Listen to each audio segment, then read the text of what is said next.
Wonderful to have each of you this morning. My name is Ben Spots, and I'm the Director for Advancement and Communications here at Vision Synergy. And we're just going to go through a couple quick things to start out. You are joining a series. Every other month we have a webinar.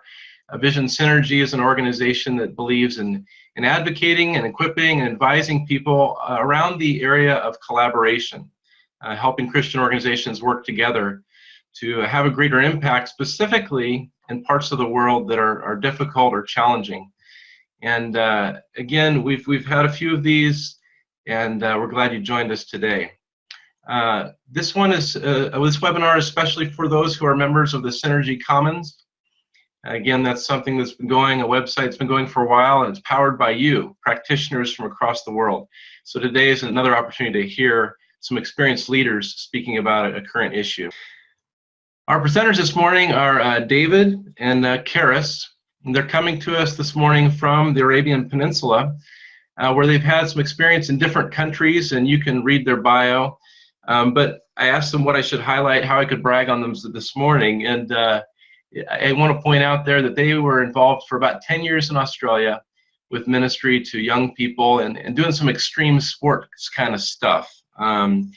And in fact, one of the things David was sharing this morning is he's still into extreme sports and managed to break his neck last year while surfing, and took a while to recover from that. We also I really appreciate they have a young family. They have 2 daughters. I have 2 daughters myself, and they've been married about 9 years. And Karis mentioned that they met when they were leading a prayer and evangelism retreat at their church. So I don't know if they were praying for a spouse, but they met through that opportunity. Well, we're pleased again to have Karis and David with us this morning, and going to invite them to go ahead and share with us. We'll have 3 parts to the seminar. They're going to go back and forth, and you'll have an opportunity to be involved with at least 2 polls. So go ahead and pay attention to those polls when they come up. And again, you can go ahead and put your questions by clicking the icon at the bottom that says Q&A, and anytime you can upload a question that I'll ask at the end to our presenters. Thanks, guys. Yeah, thanks, Ben. Yeah, my name is David, and you'll be hearing soon from my wife, Karis. As Ben said, we are here in the Arab Peninsula with our beautiful daughters, and there's a picture of them up on the screen right now. Our professional backgrounds before we came to the field is vastly different. I once played with electricities. I was a high voltage technician, working in substations in the CBD of Brisbane. My wife, Karis, was a solicitor, and for our American participants, this is a lawyer. But she also did a second degree for fun in business, but with a major in organizational communication. The company that I work for, I stayed with for about 10 years, whereas my wife, she worked in various law firms, was a lawyer for the Baptist Union, because I guess churches need lawyers too, strangely enough, and then was an operational manager looking after about 105 chaplains in schools. We then left and then went to Yemen. And we arrived there in 2011, which was a really hot time to turn up to Yemen. We didn't plan for this. That was completely by accident. The Arab Spring just started, and so we were evacuated in 48 hours, and we ended up here in the Arab Peninsula in the Emirates. And we waited in the Emirates for about 6 months, hoping to go back into Yemen. But in fact, that didn't work out, and the Lord took us to Germany. Well, in Germany for about 3 years, and it's been about 2.5 years. And honestly, right now, we're having troubles getting a visa to stay in the region. So if you can remember us in our prayers, we hope to stay, but it's not working out at this point in time. But on this topic specifically, I think we're lacking, I guess, informal educational qualifications in this topic such as this. But certainly we're not lacking in passion for this. And perhaps our biggest qualifier for us to speak on millennials is that we're millennials ourselves. We've also had an interesting crash course in this practically due to the crazy whirlwind of moving 5 countries and having to leave quickly in transition and isolation, and then being thrown into a leadership role as part of Transform, which is essentially bringing millennials together from all across the world into a conference and then sending them out into short-term missions. We had the privilege of sitting and meeting with hundreds of millennials. And then coming back and being on the ground here, going through language, dealing with multi-organizational teams, we've had the opportunity to experience firsthand what it's like to be a millennial in the field. And early in our time back here on the ground, we had some teams of young people come and stay with us. And we were just chatting with them, and we started to notice there was a little bit of unrest, a little bit of disillusionment of these people, of these young people, how they're being treated as millennials in the field. And so we started to think about this, but the catalyst came when we went to the big city locally, and we went to a mall. And in this mall, I ran into a friend of mine who was living in that city. And I asked him how he's doing. He's telling me he's doing terrible. So we sat down, we had a coffee, and about an hour conversation ensued. And in that conversation, he explained to me that even though he's living in one of the most cosmopolitan cities in the region, and that there's tons of people around him, that in fact he was disconnected. He was disconnected from the greater mission world. He was disconnected from other millennials that are going through the same journey and missions, and he felt really isolated. And the outcome to this was he left about 3 or 4 months later, which was a tragedy for us. And so we started asking the questions, why? Why is this happening? So this is the question that we've been wrestling with for the last couple of years. But before we go on, I want to just jump straight in and look at some of the traits of millennials. And this will help us understand this strange people group, this strange demographic that's coming into the world. And no, we've tried to illustrate traits that are not just millennials that are in the West, but millennials that are global, that are from across cultures and across the world. So these are some of the common traits that we've found. So who are we? Well, we love collaboration. Actually, last night I was reading a blog from quite a famous millennial blogger, and she writes in one of the blogs, as the first sentence, I love to get people together and connect them. This is something that millennials love to do, to get together to talk. Social media fuels that. We're educated. Purportedly, we're the most educated of all generations. We love advancement. In fact, as millennials, we want to try and work at how we can advance. We see people like Zuckerberg and other people like that who have done incredibly well as young people, and we think we can do this. We love advancement. We love authenticity. You know, having so much access to media, to the internet, we can discern even with this whether something is authentic or whether it's not. We grew up as digital natives.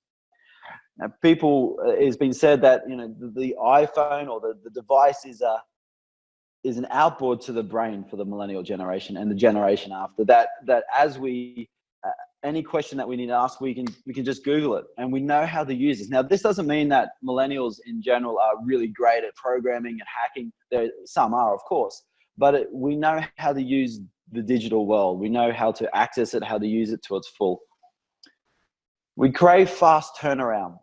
Now, this is something where we can say that emails, they're good, they work, they're important. But if you want to get a message straight back, hit us up on WhatsApp, on iMessage, on Messenger, Facebook me. You know, we will get messages and we'll reply the messages in lightning speed. We're globalists.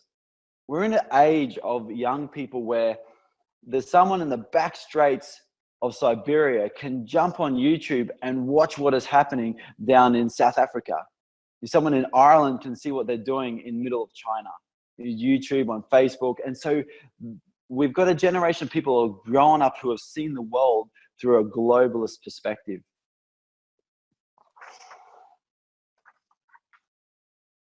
And I think I think this quote really sums that up well, and we discovered this in an article on the BBC, and it says this: the millennial generation grew up in a global village, connected across borders by the internet and social media.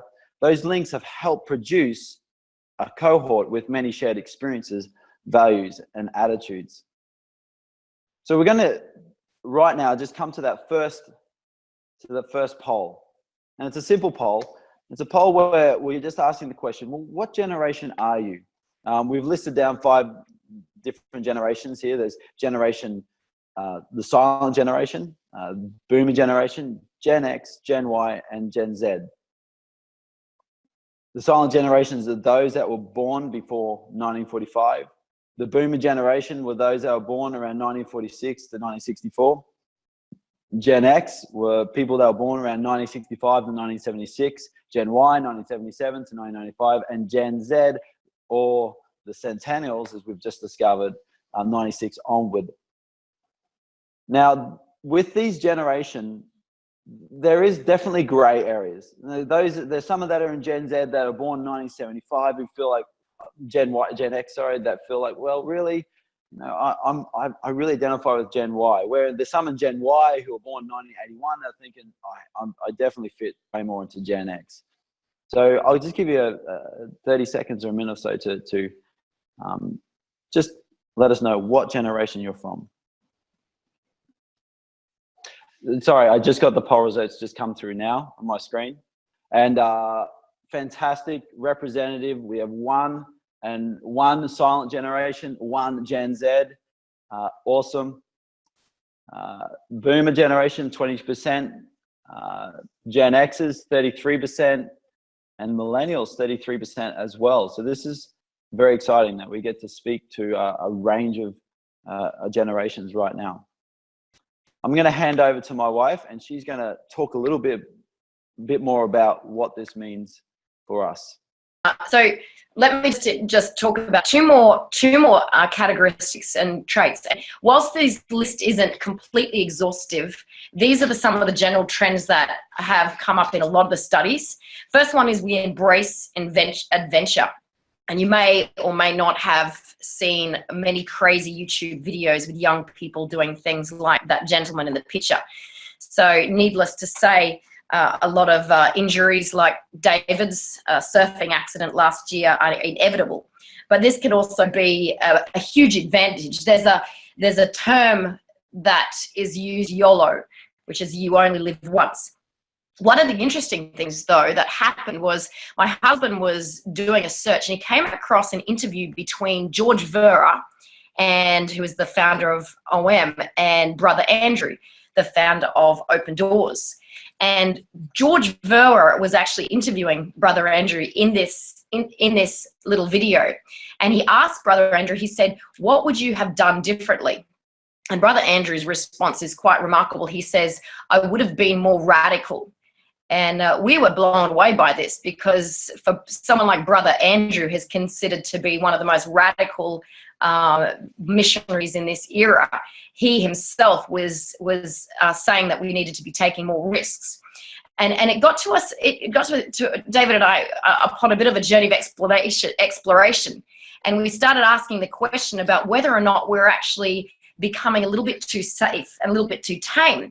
And then we started to look at the traits of millennials, and these guys are incredible risk takers. So the next generation, I noticed in that poll we had a Gen Zer, which is fantastic, but millennials and Gen Zers, they're going to be the new type of missionary, as David said in that first video. We crave community. That's another huge, huge trait of millennials. You'll see that up on the screen, and we'll talk about that in a second. But let me tell you about a story that really illustrates that. There's a friend of ours who needs to remain nameless for security reasons, who is down in the middle of nowhere. And the circumstances for him even coming to this region were incredible. God just opened door after door after door. He came through unconventional means, didn't come through the traditional the means of arriving in an area. And he ended up in this very, very small isolated town by himself, about 6 hours from anywhere. And a group of other millennials heard about him in this town, and they thought they would drive to encourage him. They were from all different organizations. They got in their car and they went to visit him. And when they arrived in this town, he said, I've been standing on my roof and I've been praying for rain, and I've been telling all the people in my town that I'm praying in the name of Jesus for rain, because we haven't had rain in this town for 10 years. And so this other group of millennials said, well, how about we help you? So they all got up on the roof and were proclaiming the name of Jesus and praying for Jesus and crying out for rain for this town. Now, what happened was quite remarkable, because as this group of young guys were leaving the town, they noticed huge rain clouds behind them.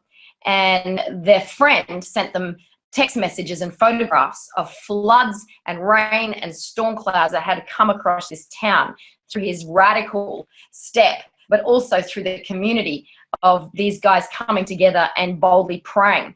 And the locals in that town said to this young man, they said, we remember that you were praying in the name of Jesus for rain for this town. And it was a very powerful witness. I want you to have a look at these icons and these little, we've got Airbnb, Foursquare, a few others. Some may be familiar to you, others may be foreign. This is just a question to provoke a bit of discussion later, and David's going to be answering this question. But just think about what these things have in common. You might want to put those answers in your chat or as part of your question. But just think about what Uber, TripAdvisor, Yelp, have a look at those ones, and we're just going to come back to that. There was a millennial who said this upon sitting with her. This particular person has traveled around our region, but also in other regions, and she's a writer, and so she talks to many, many millennials. And her observation was this: she said, "There, as in the millennials, are coming because they want to join into a work where they see God's kingdom moving forward. If they're not able to connect and be empowered to move forward, they're not going to hang around. They're going to burn out, fizzle, and leave." So taking into consideration these traits that David spoke about and I spoke about at this list that we gave, what happens if we as an organization or our organizations don't take these traits into consideration? What happens if we don't take into consideration collaboration, authenticity, empowerment, community? Well, we would suggest, and this is as I said, upon our observations, and so far this is a work in progress, that they're going to leave, as this quote, this person millennial said, they're going to leave, they're going to burn out, or they're going to fizzle. They're not going to thrive. So we came across 6 particular reasons that millennials aren't coming or staying. This list isn't exhaustive, and again, we'd love your feedback here. If there's anything you think we should add to this, please let us know. But these were some common themes that kept on coming out, and we were recently at the APC, and there were 60 millennials there, and we asked them this same question, and again, the same themes arose. First one, they lack community. This is not necessarily community with locals or community with people not their age. They're particularly lacking community with people their own age. And when you think about it, we were talking about the fact that back home in their churches, in their fellowship, they're going to be getting community, and they're going to be going to the movies and coffee shops, generally with people their own age. They're not necessarily going to go to the movies with their grandma. So lacking community with people their own age was one of the reasons that they talked about. We're not promoting or saying that you need to be exclusive. In fact, one of the reasons that we have remained on the field is due to the insight and input and love and care of some boomers. But in particular, community with people your own age is also really, really valuable, important. This is also a huge consideration in our area because, of course, many of the young people, particularly the single people, are living in segregation. The guys can't mix with the girls, etc., etc. And so if we are not facilitating opportunities for young people to have community in circumstances and contexts like this, this makes it extremely difficult. Like the young man we spoke about, in isolation in the middle of nowhere. Second one, they are misunderstood. This doesn't need much explanation, but just to say that most of the research we came across talked about millennial traits and focused on them as being a negative. So they talked about those traits as being disloyal, lazy, and so then we started digging a little further, and what we noticed was a very interesting trend. The most recent research is seeing the traits they have as more of an opportunity, not necessarily in the negative. So the misunderstanding probably comes in the interpretation of those traits. Number 3, non-millennials are making decisions for them. Again, this doesn't need that much explanation, but in essence, most of the policies and things like that have been made by their predecessors, non-millennials, and so sometimes a lack of understanding and even just really knowing where these guys are at. For example, those isolation issues that I spoke about, the decisions are made by non-millennials. One of the other factors that seem to be emerging is the fact that many of the millennials are coming through non-traditional entry points. So they're not going through the traditional, they're coming to the field. When we interviewed on a panel, a group of young millennials, we asked all of them where and how they had come to the Middle East. And it was astounding, because I don't think there was one answer that was the same. They were all different answers. The fourth one is team culture. And team culture often caters for older generations. We could go into a lot of details, but things like activities to consider, things like music. David and I have observed that when we've gone from country to country in those 5 countries, place to place, it's interesting that the worship music as part of a lot of teams is exactly the same. And generally it's older music. And fifthly, they're not being listened to. This is a really interesting one, because one thing that we found is it's really important about who's asking the questions. Because there was one group of young guys and a leader asked them, "How are you guys going?" And their response was, "Yeah, we're going fine. We're going great." We sat with these guys, they came to our house and we spent some time in fellowship and had a lot of coffee with them. And after about the 2nd or 3rd day, they basically shared that they were struggling, that they were on the verge of burning out, and they were definitely considering leaving. And so the person asking the question has to be someone who they trust, someone who is mutually transparent, and not necessarily someone in the same era, but someone they recognize as being a person who they know is going to listen to them and genuinely care and concern for those concerns. I just want to quickly just run through these ones, because one of the interesting things that we also observe is it's not a new idea about God using young people. God has used young people for a long, long time. Joseph, he was 30 years when he was 2IC to Pharaoh. Esther, we think she was about 20-ish when she saved the Jews. Mary, well, she was a teenager, mother of Jesus. That doesn't need much more explanation. Timothy, he was a young man trained by Paul. Lauren Cunningham, apparently she was only 24 when she founded YWAM, and Brother Andrew was 27 when he took his first trip to Poland, which really was the catalyst for Open Doors beginning. Let's just jump to the last reason then, number 6, which is really, really important to just spend a little bit of time focusing on, because we see this, and this is something that the millennials were feeding back to us. This is where the potential lies. This is where the greatest potential lies. And this is in the whole area of skills. So what they said is their skills were being underutilized. The corporate world, however, sees this differently. And we see very clearly that the corporate world is starting to recognize the strengths of millennials and using them in powerful and impactful ways. And as that previous millennial said, if we're not going to use them to their full potential, empower them and use their gifts, then they're simply going to leave. We've seen this firsthand. We've read it about in books, and there's been times where we ourselves have felt like leaving as well.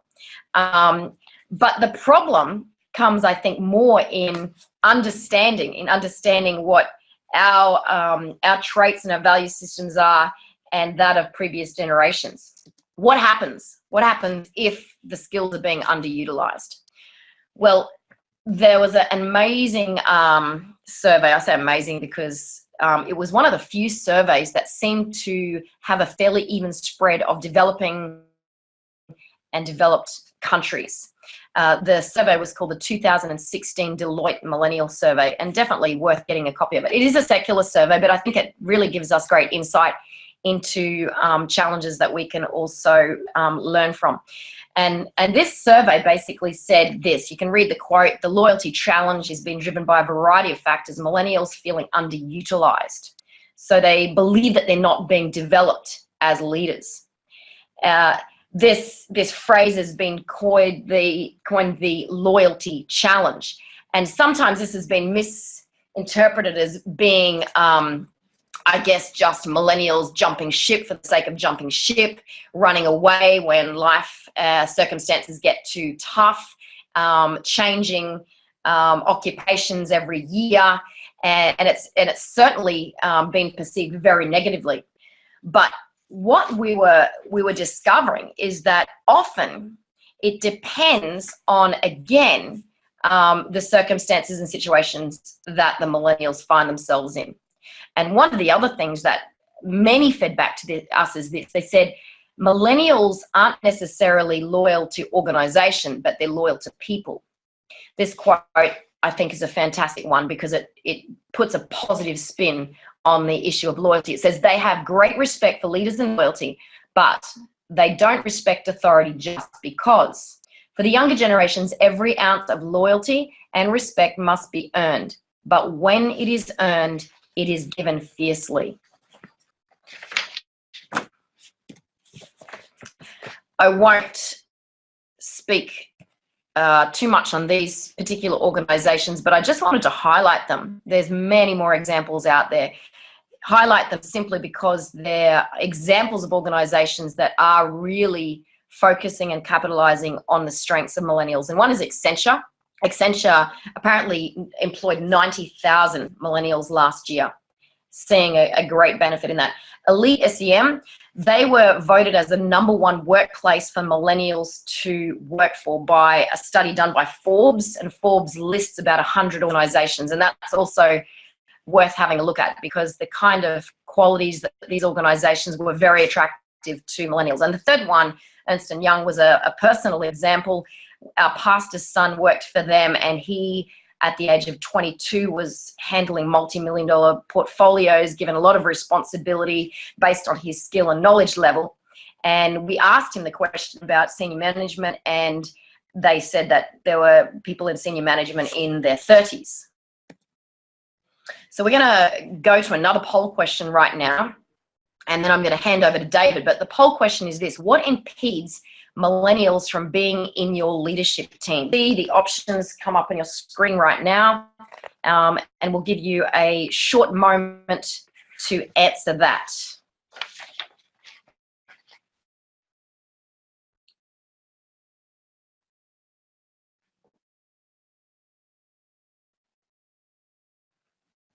So we've got nothing.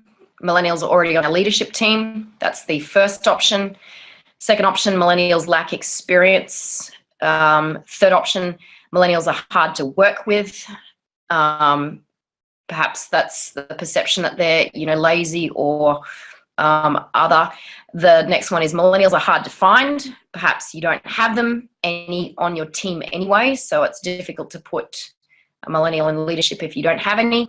The next one, leaders are insecure or unsure how to work with millennials. That's a little bit of a controversial one, but insecure in terms of not wanting to hand over the reins.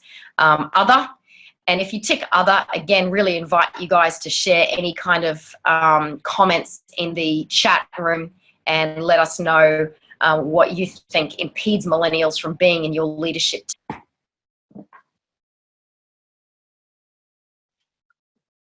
It is really fascinating to see, to look across the spectrum and see there is a shift of people saying, yes, we need more millennials as part of our leadership team. And this is something we are really putting out there as a challenge, but also a challenge to how do we have more millennials in the field, and why are millennials so valuable on the field?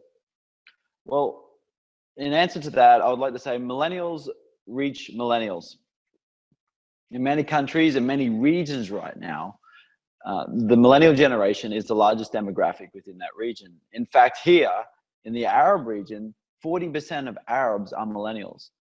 And so the question that we're asking here is, are the millennials represented in the same way within our mission organizations? Because if millennials reach millennials and they have similar interests and they understand each other, it makes sense that we need to be focusing on getting millennials on the ground to reach the huge demographic that are out there right now. Just recently, actually, I had a group of young guys in our place, and our neighbor, another young Arab guy, came over and we sat and we talked one evening. And then he came over abruptly the second night straight away to see these guys, and they'd already gone. And he was quite disappointed. He'd built a relationship with them. He was like, where is this Danish guy?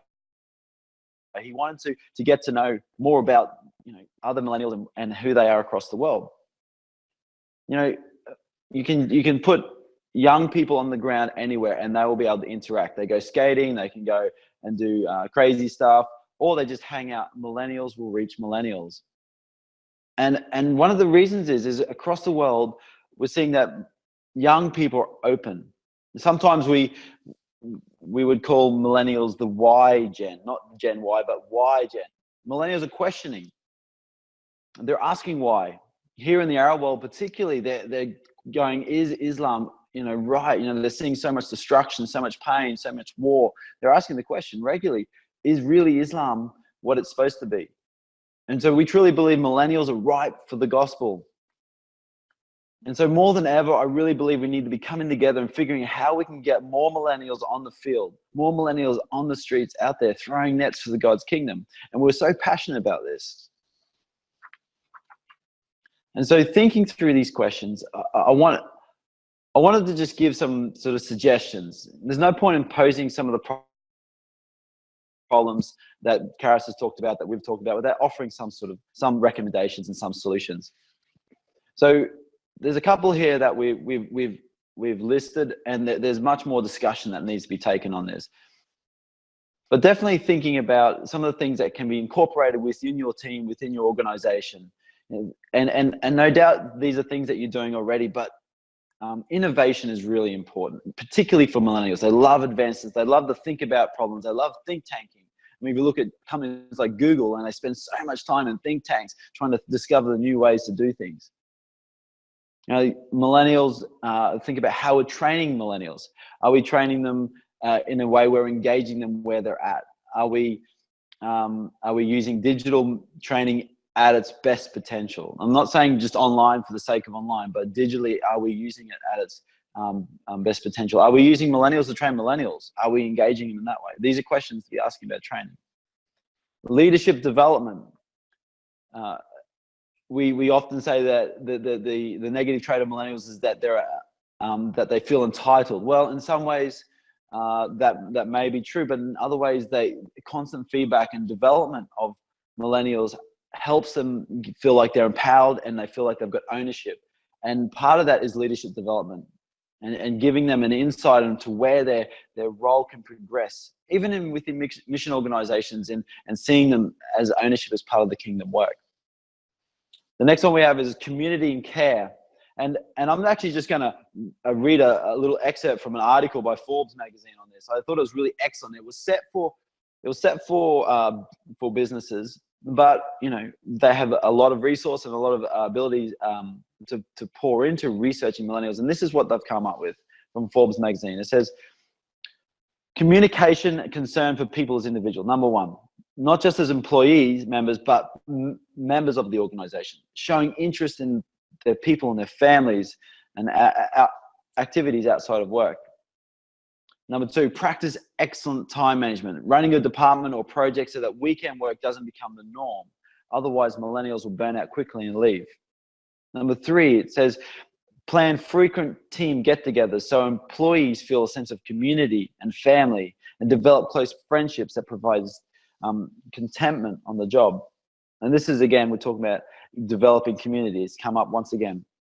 Number four, develop a personal communicative style that demonstrates genuine caring. So this is conversational, approachable, transparent, open, sincere, versus aloof or secretive, arrogant, harsh, or directive. This is how best to get millennials to respond. The third one is And last thing we had up was recruitment. Now, if you look at the slide that we just put up right now, this is something that we really believe those recommendations that we're talking about actually center around one of the big things that millennials are really part of their traits is collaboration. Innovation is getting together and collaborating. Community, of course, collaboration. Training, collaborative training is very much a type of training they're using today.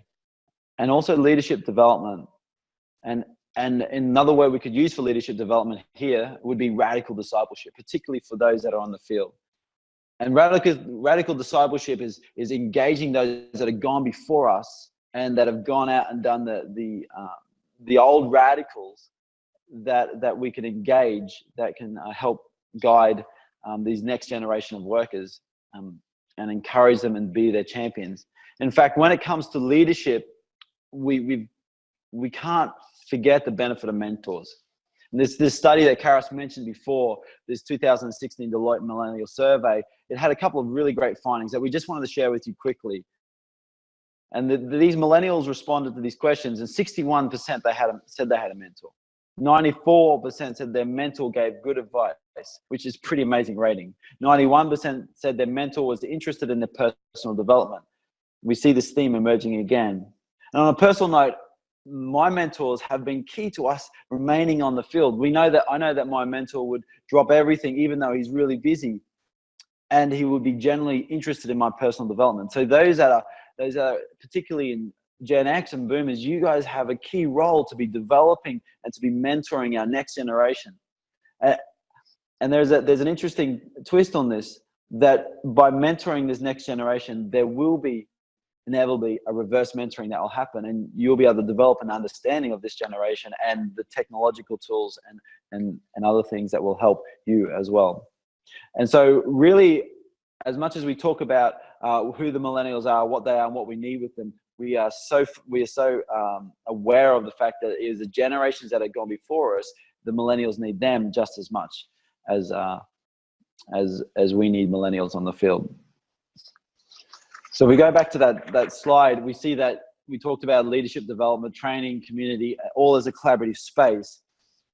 And then we see this as all coming out to being creating an environment where millennials will use their peer-to-peer, which is such a normal thing for them, a peer-to-peer recruitment. If they see they're in an environment where they feel like they're empowered, they're trained, they're seeing kingdom work go forward, they're excited, they will tell their friends, they'll tell their friends back home, and through social media, through the means that they share, and people will get excited about it, and we'll see people come.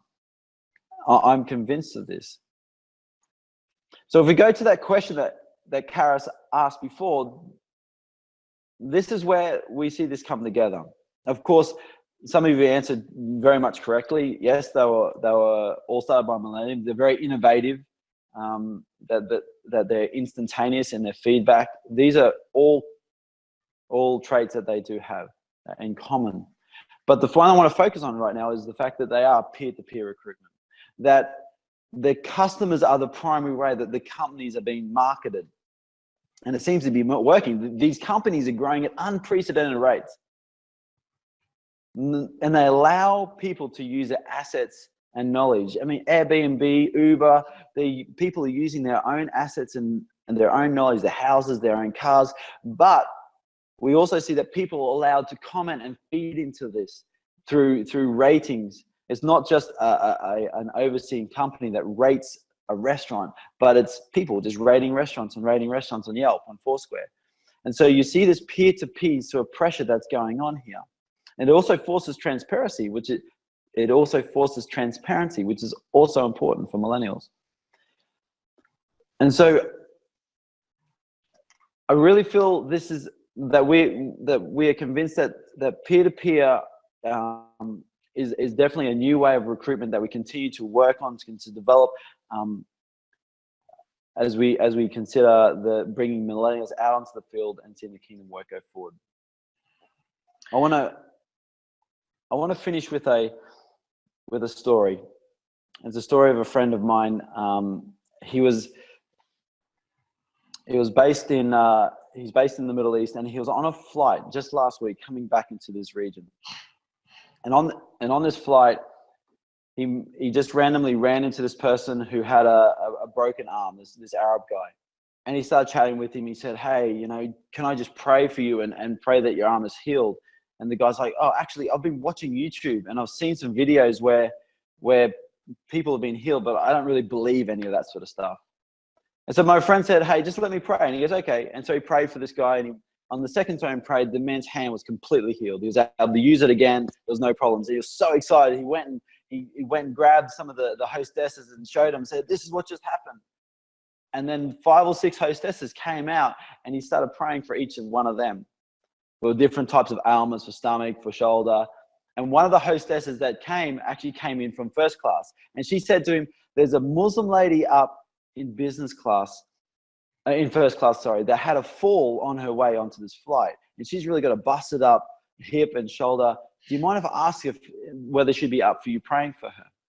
And he's like, sure, no problem. So she asked this lady and she said yes. And my friend went up and he went into first class and he was able to minister to this lady for about 20 minutes and share the love of Christ with her. And then he was able to pray with her. An amazing hour on his flight. And he shares his story as such a normality. And we're seeing this happen time and time again. A generation of young radicals. And we live in a new age of global millennials. And we're convinced that this generation can and will be used as the pointy end of the spear to radically take the kingdom forward against the enemy and carve new ways for the gospel to go forward. I'd love to thank you so much for spending some time with us. It was really excellent to be able to share this with you. Well, great. David, we have a bunch of questions that have come in for you and Karis. So I'm going to dive in here. We have a couple that are similar. Emma and others have asked, maybe you could get into sort of the practicalities. You've shared some helpful principles, but what does it look like to help millennials collaborate with other generations? You know, because a lot of us are part of organizations, but also part of networks. So how might that affect an annual meeting or the way a network is operating during the year? Any practical ideas? Yeah, we could use the example of the Arab Peninsula Partnership. Actually, this last year went past, and they changed the focus to focusing on next generation, onto millennials, and what that was going to look like. And the reason they did this was the previous event, they had one young person under 30 turn up, and the rest were Gen X and an issue they needed to tackle. And so they changed their focus, and there was very much a peer-to-peer recruitment, actually, of asking young people, hey, who are on the field, particularly in this network, you come to this event, you need to come to this event. And the doors were open for just even recent workers to go to this event. And what we found was 60 people turned up. And we made a specific part of the event where we asked just the young people to come together and to collaborate, to think tank on some of the big issues. And there was a great evening where we just sat there just over pizza and other things and Coke, and we just talked through some of the issues that we're facing on the field right now within this region. And it's grown momentum. The partnerships, the smaller partnerships, then have gone out and said, yes, we need to focus more on this next generation of workers. And so that's how that began. It's a good example. Appreciate that. A highly specific question for either one of you, but as you think about recruiting millennials, would you rather have them go to the field, right away with less experience, or later after they've acquired some professional experience? And Karis, I think you're still on mute, so you'll have to unmute. We'd love to hear your answer. Yeah, I am. You're good. You can hear me now? We can. Go ahead. I think, can you repeat the question? I just forgot it after unmuting unmuting myself. Just trying to think of this. How do we, do they need to get experience first? I think it's very dependent on the region. So, for example, in our particular region, we're finding more and more that you need some professional experience simply because you need a visa excuse. So it depends on it very much depends on where you're going. So if you need a visa excuse, then yes, having some form of professional experience is very helpful, something that is going to be useful for your particular country. Again, when we talked to this group of young people at the APC, we found doctors, we found guys who are setting up CrossFit gyms. There was all kinds of things, setting up businesses. So not necessarily professional experience. I mean, basically, if you have something to offer and you think that that country is going to be open to giving you a visa, then that's a huge plus. Yeah, I appreciate that. I have a question from one of the older generations on the webinar saying, you know, practically, what's a way to be involved with millennials? Any things real pragmatic, real practical, and effective way for him to invest in this millennial generation? Can I answer that first, David? And then if you got, I just thought of a very specific example. At our recent Middle East, North Africa meetings, we broke everyone up into groups and we put a millennial with each leadership group, and we just asked them to listen. And they said that that was a fascinating exercise. So that one particular region had been making policies and procedures, and they thought the millennials were completely happy. And this millennial turned around and said, we need to socialize more than once a week. You know, this is not enough, you know, for us. And these leaders said that that was the most valuable 20 minutes. It was a very simple thing they do, but basically just sitting down and asking them the question. That's great. David, anything to add?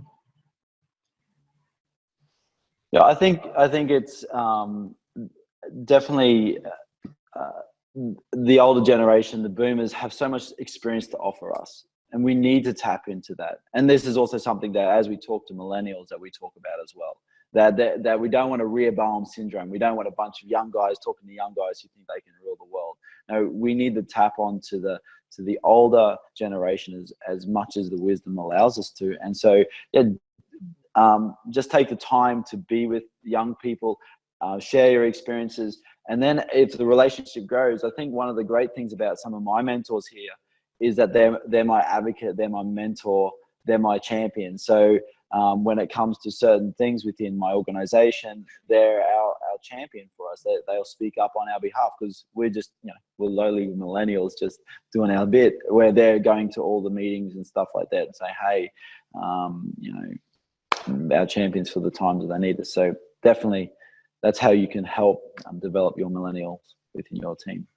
That's really practical. And yeah, I think we have time for maybe one closing comment. Anything, Karis or David, you'd like to add? I'm sure there's more questions out there, and we could talk about this for a while, but we do need to wrap up. I would just encourage people to think outside the box. We had Christmas with a young millennial. She was again in the middle of nowhere, which is easy in our country. And we sat with her and went to the school that she was teaching at and just saw the impact she was having in her community. She threw this Christmas party for her neighbors just spontaneously. David dressed up as Santa Claus in the middle of the desert. And we just saw a very huge example where you had a millennial who basically was just listening to God, and we just encouraged her to continue to do what she was doing, because she herself just was making incredible inroads. So yeah, but she'd come to the field in unconventional ways, and she was remaining with a visa, was respected in the school that she was teaching at, and being incredibly effective. So she didn't fit the conventional box, but we saw just the impact that she was having was just incredibly invaluable. Great. I just will say that this is a learning experience for us. We're going to continue to learn. One thing we really feel that we want to learn more about is even though there's a lot of study at the moment on the Western millennial, but there is definitely more research and more understanding cross-culturally. We're in a global world. Missions is a global entity. Our teams are multicultural. So we're dedicated to continue the learning about what are the traits of the multicultural millennial, and hopefully we can. There's definitely some threads, of course, with technology and social media, but there's more that we're looking into, and we want to learn from you guys as well as part of Synergy Commons. Well, wonderful. Again, we're getting a bunch of comments coming through here on the chat stream saying thank you to both of you. Know that it's been a challenging last few days. With anybody living overseas, there's always unexpected things that crop up, and appreciate you joining us today despite all those things.